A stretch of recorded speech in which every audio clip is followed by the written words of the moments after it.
No, poriadne to vytlač, tak, jemno, to je vianočné cukrovie. Tak, super. Ide ti to? No, tak ako tak.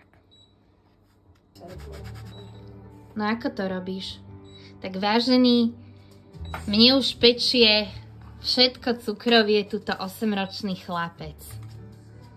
Baví ťa to? Ondri. Ako kedy? A dneska? Dneska celkom aj hej. Takže vytvor 8-ročného chlapca, ktorý máme teda napiekol. Niečo už máme. Vyzerá si takto. Pozor, to je kokosový cukor, to nám nezhorelo. Takže teraz máme s bielým cukrom. Vidíte, že tieto sú kokosovým a tieto sú s bielým, takže aj zdravo pečeme.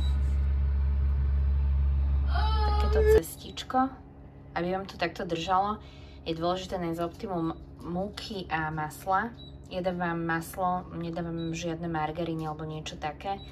Citrónovú kôru. Ak chcete počuť recept, tak je to okolo 200 g múky, 120 g práškového cukru alebo kryštálového, ktorý zmelete, 2 žltka a 120 g masla a 2 žltka, to som asi povedala, a citrónovú kôru postrúhate. Takže takto potom to cesto asi vyzerá.